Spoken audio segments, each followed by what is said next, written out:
Friends എല്ലാവർക്കും good morning. അപ്പോൾ എല്ലാവർക്കും ഇന്നത്തെ ഒരു അടിപൊളി വിശേഷത്തിലേക്ക് തന്നെ സ്വാഗതം. അങ്ങനെ വിജയലക്ഷ്മി ആലോചിച്ചുകൊണ്ടിരിക്കുകയാണ് ഗോവിന്ദ് തന്നെക്കുറിച്ച് പറഞ്ഞ കാര്യങ്ങളൊക്കെ. ഈശ്വര, ബാംഗ്ലൂരിൽ നിന്നും ഞാൻ ഇവിടം വരെ എത്തിയത് എൻ്റെ മോൻ്റെ മനസ്സിലെ കാര്യങ്ങൾ അറിയാനായിരുന്നു.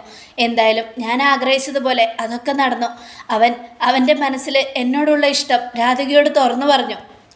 ഒരു മകൻ പെറ്റമ്മയെ എത്രത്തോളം സ്നേഹിക്കുന്നുണ്ടെന്ന് ഞാൻ അറിഞ്ഞു. ദൈവമേ, ഇനി എനിക്കൊന്നിൻ്റെ ആവശ്യമില്ല.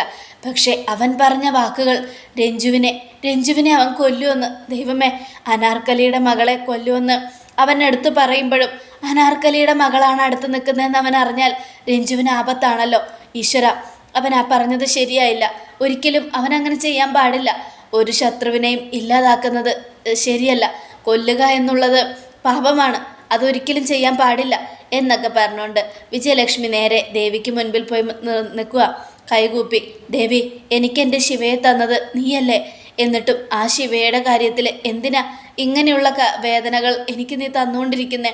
അവൾ സന്തോഷത്തോടെ ജീവിച്ചോട്ടെ. അവളെ ഒരിക്കലും വേദനിപ്പിക്കരുത് ദൈവമേ. നിങ്ങളല്ലാതെ മറ്റാരും എനിക്കില്ല ആശ്രയത്തിനായിട്ട് എന്നൊക്കെ പറഞ്ഞുകൊണ്ടിരിക്കുക. അപ്പോൾ ഗീതു ഇങ്ങനെ മൊബൈലിൽ നോക്കിക്കൊണ്ടിരിക്കണം. അപ്പോൾ ഗോവിന്ദ് ഗീതുവിനെ ഇടം കണ്ടിട്ട് ഇങ്ങനെ നോക്കുക. അപ്പോൾ ഗീതു എന്താ എന്നെ ഇങ്ങനെ നോക്കുന്നേ എന്നും ചോദിക്കുക. ആ പാട്ടുകാരി നിന്നോട് എന്തെങ്കിലും പറഞ്ഞിട്ടുണ്ടോ? എന്ത്? അല്ല, ഈ കൗമാരപ്രായത്തിൽ എന്നെ ഉപേക്ഷിച്ചിട്ട് പോയ കഥ വല്ലതും? ഇല്ല, ഒന്നും പറഞ്ഞിട്ടില്ല. നീ നുണയൊന്നും പറയണ്ട. നിന്നോട് അവരെല്ലാം പറഞ്ഞിട്ടുണ്ട്. നീ ഒന്നും പറയാതെ എന്നിൽ നിന്നെല്ലാം മറച്ചു വയ്ക്കുക. പാട്ടുകാരിയുടെ കാര്യത്തിലേ നീ കുറച്ച് കണ്ണൊക്കെ അടയ്ക്കും. അത് കേട്ടതും എൻ്റെ ദൈവമേ, എനിക്കതിൻ്റെ ആവശ്യമൊന്നുമില്ല. എന്നോടാരും ഒന്നും പറഞ്ഞിട്ടൊന്നുമില്ല. അങ്ങനെ എന്തെങ്കിലും പറഞ്ഞാൽ ഞാൻ കണ്ണേട്ടനോട് പറയില്ല. വേണ്ട, നിർത്ത്, മതി. നിൻ്റെ അടവൊക്കെ എനിക്കറിയാം. നീ പാട്ടുകാരി എന്തെങ്കിലും പറഞ്ഞാൽ ഒന്നും എന്നോട് പറയില്ല. ഞാൻ അവരുടെ മകനാണെന്ന് അറിഞ്ഞിട്ട് നീ അതെന്നിൽ നിന്നും മറച്ചു വെച്ചില്ലേ? എൻ്റെ ദൈവമേ, സത്യമായിട്ടും അമ്മ അതെന്നോട് പറഞ്ഞതല്ല. നിങ്ങളുടെ ഏതോ ഒരു കേസിൻ്റെ കാര്യം, അതായത് പഴയ തറവാടിൻ്റെ കാര്യത്തിലേ ആ ഒരു പേപ്പർ എൻ്റെ കയ്യിലാണ് കിട്ടിയത്. അതിനകത്ത് എഴുതിയിരുന്നതാ. അങ്ങനെ എഴുതിയപ്പോഴാണ് കണ്ണേട്ടൻ്റെ അമ്മയാണ് വിജയലക്ഷ്മി അമ്മയെന്ന് ഞാൻ മനസ്സിലാക്കിയത്. അങ്ങനെയാണോ കാര്യങ്ങളൊക്കെ? അതെ, അങ്ങനെയാണ് കണ്ണേട്ട. അപ്പോഴേക്കും വിജയലക്ഷ്മി വിളിക്കുക. വിജയലക്ഷ്മി വിളിച്ചതും ഗീതു, ഞാനേ അമ്മയോടൊന്ന് സംസാരിച്ചിട്ട് വരാവേ. വേണ്ട, അങ്ങനെ ഇപ്പം നീ മാറി നിന്ന് സംസാരിക്കണ്ട. ഇവിടെ നിന്ന് സംസാരിച്ചാൽ മതി. നിൻ്റെ മനസ്സിൽ കള്ളത്തരം ഇല്ലെങ്കിൽ അവരെന്താ പറയുന്നതെന്ന് ഞാനിവിടെ കേൾക്കട്ടെ. അവർക്കെന്തോ രഹസ്യം പറയാനുള്ളത് കൊണ്ടല്ലേ നീ ഇങ്ങനെ മാറിപ്പോകുന്നത്. എന്താണെങ്കിലും ഇവിടെ നിന്ന് സംസാരിച്ചാൽ മതി. സ്പീക്കർ ഓണാക്ക് എന്നും പറയാ. ഹലോ അമ്മേ. മോളെ, എനിക്ക് നിന്നോട് കുറച്ച് കാര്യങ്ങൾ സംസാരിക്കാനുണ്ട്. നീ എവിടെയാ ഉള്ളത്? അറയ്ക്കലിലാണോ? അതെ അമ്മേ, ഞാൻ അറയ്ക്കല്ല. അടുത്ത് ഗോവിന്ദുണ്ടോ? അപ്പോൾ ഗോവിന്ദ് ഇല്ല എന്ന് പറയുക. ഈ സമയം അമ്മയ്ക്ക് എന്താ എന്നോട് പറയാനുള്ളത് എന്നും ചോദിക്കുകയാണ്. അപ്പോൾ മോളെ, എനിക്ക് നിന്നോട് കുറച്ച് കാര്യങ്ങൾ സംസാരിക്കണം. അനാർക്കലിയെക്കുറിച്ചാണ് എനിക്ക് പറയാനുള്ളത്. കാര്യം, അവൾ നമ്മുടെ കുടുംബശത്രുവാ. ഭയങ്കര വലിയ വില്ലത്തിയാ. അവളെ എനിക്ക് ഒരിക്കലും സപ്പോർട്ട് ചെയ്ത് സംസാരിക്കാൻ കഴിയില്ല മോളെ.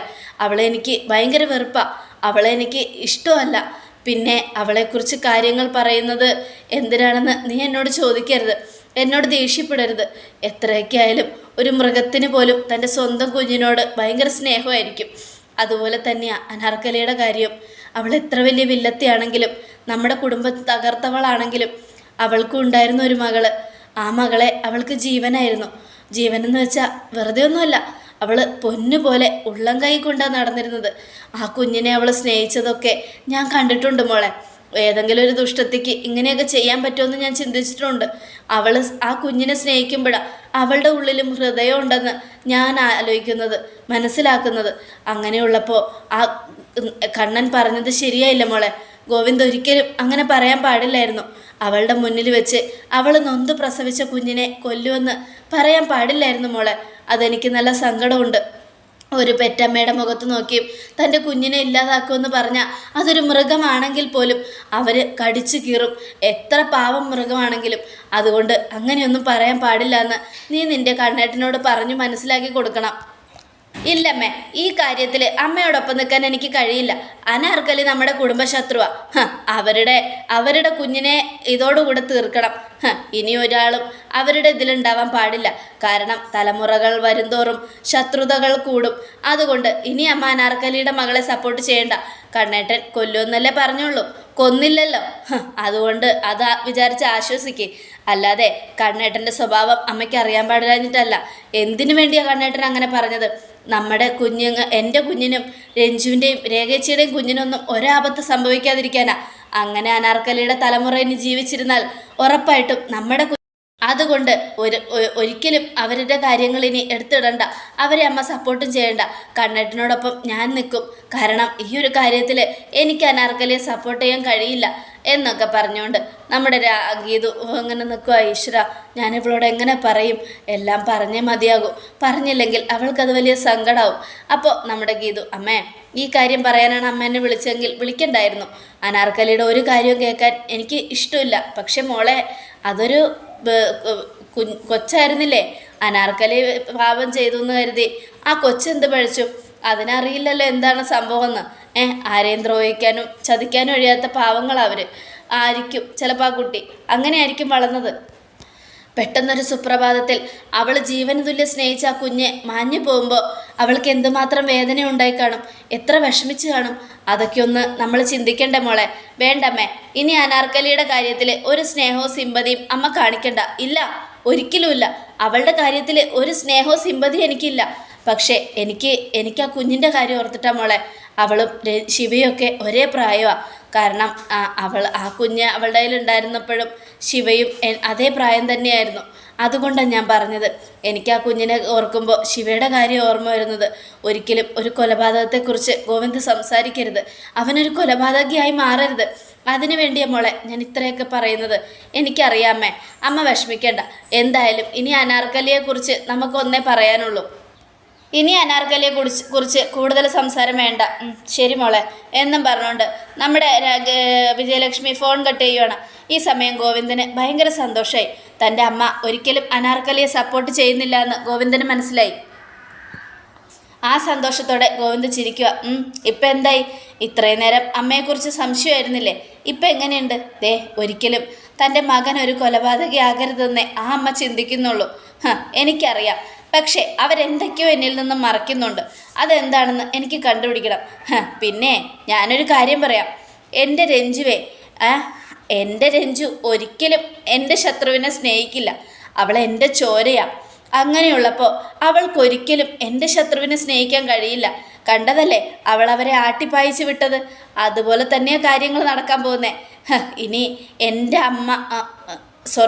എന്നെ പ്രസവിച്ച ആ സ്ത്രീ എത്രയൊക്കെ അനാർക്കലിയുടെ മകളെ പുകഴ്ത്തിയാലും എൻ്റെ രഞ്ജു അവളെ പുകഴ്ത്തില്ല, കൊല്ലാൻ പറയും. എന്നെപ്പോലെ തന്നെ വെറി അവൾക്കുമുണ്ട്. ഈ കുടുംബത്തെയും എൻ്റെ അച്ഛനെയും ചതിച്ച അനാർക്കലിയുടെ മകള് ജീവനോടുണ്ടാകാൻ പാടില്ല എന്നുള്ള വെറി എന്നും പറഞ്ഞുകൊണ്ട് ഗോവിന്ദ് ഇങ്ങനെ നിൽക്കുക.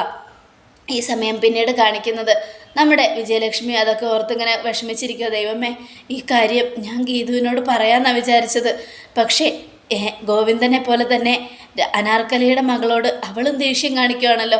ഒരിക്കൽ പോലും കാണാത്ത ആ മകളെക്കുറിച്ച് ഓർത്ത് അവൾ വിഷമിക്കുകയാണല്ലോ. ഞാനിനി എന്ത് ചെയ്യും? ആരോട് പറയും എൻ്റെ മനസ്സിലെ വിഷമങ്ങൾ?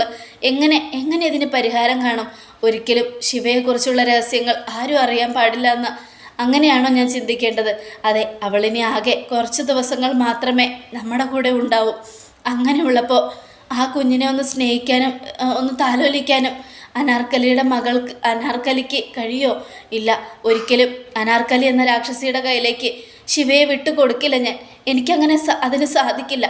മരിക്കുമ്പോഴെങ്കിലും അവൾ നല്ലവളായി മരിക്കട്ടെ, എൻ്റെ മകളായി തന്നെ മരിച്ചോട്ടെ.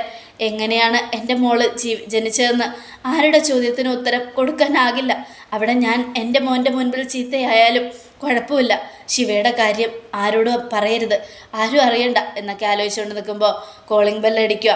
ശബ്ദം കേട്ട് നമ്മുടെ വിജയലക്ഷ്മി പുറത്തു പോയി നോക്കുകയാണ്. നോക്കിയതും ആ ഒരു പൊട്ടിച്ചിരി കണ്ട് വിജയലക്ഷ്മി ഞെട്ടിപ്പോയി. അതെ, അത് വേറെ ആരും ആയിരുന്നില്ല, സത്യദാസ് എന്ന ഭാസ്കരനായിരുന്നു.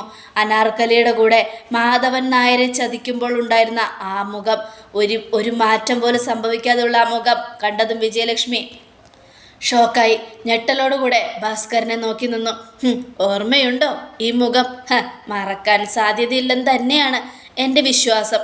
അത് കേട്ടതും നീ നീ നീ എന്താ ഭാസ്കര ഇവിടെ? കാണേണ്ടവരെയൊക്കെ ഒന്ന് കാണണ്ടേ? ജയിലിൽ ശിക്ഷ അനുഭവിക്കാൻ പാടില്ലാത്തതിനേക്കാൾ കൂടുതൽ അനുഭവിച്ചു. അവസാനം ശിക്ഷയുടെ കാലയളവും കഴിഞ്ഞു. അതുകൊണ്ട് പുറത്തിറങ്ങി. ഇനി പ്രതികാരമാണ്. എനിക്ക് പ്രതികാരം തീർക്കേണ്ടവരോടൊക്കെ പ്രതികാരം തീർക്കണം. കൊല്ലേണ്ടവരെയൊക്കെ കൊല്ലണം. കൊന്നും കൊല വിളിച്ചും മറപ്പ് തീരാത്ത എൻ്റെ മനസ്സിലെ ആഗ്രഹങ്ങൾ സാധിക്കണം. അതിനു വേണ്ടിയാണ് ഈ ഭാസ്കരൻ എന്ന സത്യദാസ് വീണ്ടും എത്തിയത്. അത് ഭാസ്കര, നീ എന്തൊക്കെയാ പറയുന്നേ? അതെ, ജയിലിൽ ഞാൻ വേദനിച്ച സമയങ്ങൾ, ജോലിയെടുത്തും അവിടെയുള്ള അഴുക്കും കക്കൂസും കഴുകിയും ഞാൻ അനുഭവിച്ച വേദനകളെല്ലാം എണ്ണിപ്പിറക്കി എൻ്റെ ഈ ഉള്ളം കയ്യിലും മനസ്സിൻ്റെ ഉള്ളിലും സൂക്ഷിച്ചു വെച്ചു. അത് പ്രതികാരമായി ഒരു ദിവസം എല്ലാവരുടെയും മുൻപിൽ കാണിക്കാൻ. അതിനു വേണ്ടി തന്നെയാണ് സത്യദാസ് എന്ന ഭാസ്കരൻ വീണ്ടും എത്തിയത്. ഈ ഭാസ്കരൻ എന്തിനാ വന്നതെന്ന് നിങ്ങളോട് ഞാൻ പറയാം. നിങ്ങളുടെ കൂടെ ഒരു മകളുണ്ടായിരുന്നല്ലോ, ശിവ എന്ന് നിങ്ങൾ വിളിക്കുന്ന, ശിവനാമം പോലെ നിങ്ങൾ ഏതു നേരവും ഉച്ചരിച്ചു കൊണ്ടിരിക്കുന്ന ആ വാക്കുള്ള ആ പെൺകുട്ടി എവിടെ? ആ മകൾ എവിടെ? അത് കേട്ടതും വിജയലക്ഷ്മി ഞെട്ടി. എന്തിനാ അവളെക്കുറിച്ച് അന്വേഷിക്കുന്നേ? എൻ്റെ ശിവരഞ്ജിനിയെക്കുറിച്ച്. ശിവരഞ്ജിനി, എനിക്ക് മനസ്സിലായി. അവളെ ഒന്നെനിക്ക് കാണണം, ശിവരഞ്ജിനിയെ. അത് കേട്ടതും എന്തിനാ അവളെ കാണുന്നേ? എൻ്റെ മകളെ നിങ്ങൾ കാണണ്ട. നിന്റെ മകളോ? അവൾ അനാർക്കലിയുടെ മകളാണെന്നുള്ള സത്യം എനിക്ക് നന്നായിട്ടറിയാം വിജയലക്ഷ്മി. അത് കേട്ടതും ഭാസ്കരൻ ഞെട്ടി. ഞാനും അവളും മാത്രമായിട്ടുള്ള ആ രഹസ്യം താൻ എങ്ങനെ അറിഞ്ഞത്? അത് കേട്ടതും അന്നും ജയിലിൽ നിന്നും ശിക്ഷയളവ് നേടാനായി ഞാൻ പല നല്ല കാര്യങ്ങൾ ചെയ്തു. അങ്ങനെ ഒരു സമയത്ത് ഹോസ്പിറ്റലിൽ എനിക്ക് ബ്ലഡ് കൊടുക്കേണ്ടി വന്നു ഒരു പേഷ്യൻറ്റിന്.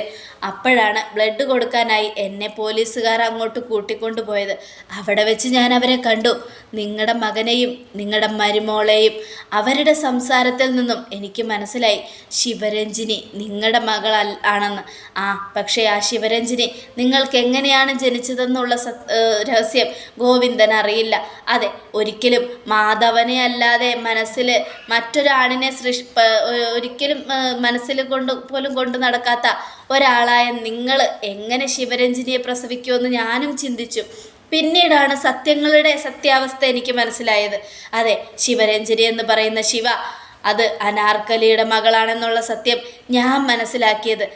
വിജയലക്ഷ്മി, ഞാൻ വീണ്ടും വന്നത് എല്ലാവരെയും ഒന്ന് കാണാനാ. എനിക്ക് ശിവരഞ്ജിനിയെ ഒന്ന് കാണണം. അതിനുശേഷം നിന്റെ മകനെയും. അവൻ ഭയങ്കര തിളപ്പോട് കൂടെ നടക്കുമല്ലേ, ചോരത്തിളപ്പ് തീരാത്ത പ്രായത്തിലുള്ള പകയല്ലേ. അവൻ ഉറപ്പായിട്ടും പ്രതികാരം വീട്ടും. അതിനു മുമ്പ് എനിക്ക് ശിവയെ ഒന്ന് കാണണം. ഭാസ്കര, വേണ്ട, ശിവയെ ഒന്നും ചെയ്യരുത്. അവളെ വെറുതെ വിടണം. ഇല്ല, ഞാൻ ശിവയെ ഒന്നും ചെയ്യില്ല. കാരണം അവളിനി വളരെ കുറച്ച് നാൾ മാത്രമേ ജീവിക്കൂ. അവൾ ജീവിക്കും, പെട്ടെന്ന് മരിച്ചു പോവുകയും ചെയ്യും. മരിക്കുമ്പോഴെങ്കിലും സന്തോഷത്തോടെ മരിക്കട്ടെ. അമ്മ ഒരു ക്രൂരയായ സ്ത്രീയല്ല, ഒരു പാവമായ സ്ത്രീയാണെന്ന് രഞ്ജു കരുതിക്കോട്ടെ. ഞാൻ അതിൽ എതിരൊന്നും പറയുന്നില്ല.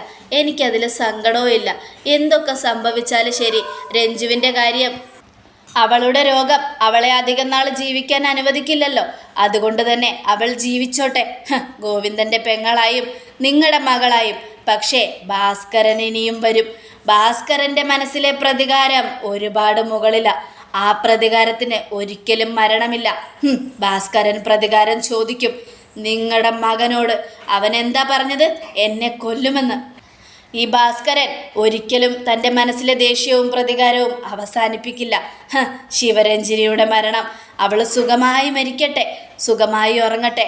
അവൾ സുഖനിദ്രയിലിരിക്കുമ്പോൾ അവൾ സ്നേഹിച്ചവരുടെയൊക്കെ മരണവും സംഭവിച്ചിരിക്കും. ഭാസ്കര, വേണ്ട, അങ്ങനെയൊന്നും ചെയ്യരുത്. എൻ്റെ മകനും എൻ്റെ മോളും എൻ്റെ മരുമോളും മക്കളും ഒക്കെ പാവങ്ങളാ. എല്ലാവരും പാവങ്ങളാണ്. ഞാനും അനാർക്കലിയുമാണ് ഭയങ്കര ഭീകരന്മാർ അല്ലേ? പക്ഷേ എന്തൊക്കെയായാലും ഞാനൊരു കാര്യം പറയാം വിജയലക്ഷ്മി, ഇനിയും ഞാൻ വരും, ഇവിടേക്ക് വരും, അവിടെയും ചെന്ന് കാണും. നിങ്ങളുടെ മകളെ എനിക്ക് കാണണം. അല്ല, അനാർക്കലിയുടെ മകളെ എനിക്ക് കാണണം. അവളോട് എനിക്ക് കുറച്ച് കാര്യങ്ങൾ സംസാരിക്കണം. അവളുടെ മുഖത്ത് നോക്കി എല്ലാ കാര്യങ്ങളും ഞാൻ സംസാരിച്ചിരിക്കും. എല്ലാം എനിക്കറിയണം. അത് കേട്ടതും വേണ്ട ഭാസ്കര, വേണ്ട, തൻ്റെ കാലം ഞാൻ പിടിക്കാം. താൻ ഒരിക്കലും അങ്ങനെ ചെയ്യരുത്. അവൻ്റെ പെങ്ങളല്ല ഗോവിന്ദ് രഞ്ജു എന്നറിഞ്ഞാൽ ഗോവിന്ദ് അവളെ കൊല്ലും, അത് ഉറപ്പാ. അതിനു വേണ്ടിയാണ് ഞാൻ കാത്തിരിക്കുന്നത്. അനാർക്കലിയുടെ മകളാണ് ശിവരഞ്ജിനി എന്നറിഞ്ഞാൽ ഗോവിന്ദ്, നിന്റെ മകൻ, അവളെ കൊല്ലും, വെറുക്കും, അകറ്റി നിർത്തും. അതിനു വേണ്ടി തന്നെയാണ് ഞാൻ കാത്തിരിക്കുന്നത്. വേണ്ട ഭാസ്കര, അരുതാത്തതൊന്നും ചെയ്യരുത്. അവളുടെ ആയുസ് വളരെ കുറച്ച് ദിവസം മാത്രമേ ഉള്ളൂ. അവൾ സുഖമായും സന്തോഷമായും ജീവിക്കട്ടെ. ജീവിച്ചോട്ടെ, അവൾ ജീവിച്ചോട്ടെ.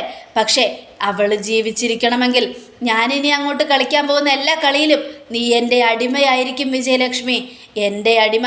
എന്നാ വരട്ടെ എന്നും പറഞ്ഞുകൊണ്ട് മുണ്ടും മടക്കി കുത്തി ഭാസ്കരൻ അവിടെ നിന്നും പോവുകയാണ്. ഭാസ്കരൻ പോയി കഴിഞ്ഞതും വിജയലക്ഷ്മി ആകെ തകർന്നു പോയി. ഈശ്വര, തൻ്റെ മകൻ ഇതൊക്കെ അറിഞ്ഞാൽ എന്തായിരിക്കും സംഭവിക്കാൻ പോകുന്നത് എന്നോർത്ത് വിജയലക്ഷ്മി പൊട്ടിക്കരഞ്ഞു. അതോടുകൂടെ എപ്പിസോഡ് അവസാനിക്കുകയാണ്. നാളത്തെ ഒരു തകർപ്പൻ വിശേഷത്തിനായിട്ട് കാത്തിരിക്കുക. എല്ലാവർക്കും ഒരിക്കൽ കൂടെ നല്ലൊരു ശുഭദിനം തന്നെ ആയിക്കോട്ടെ. Thank you.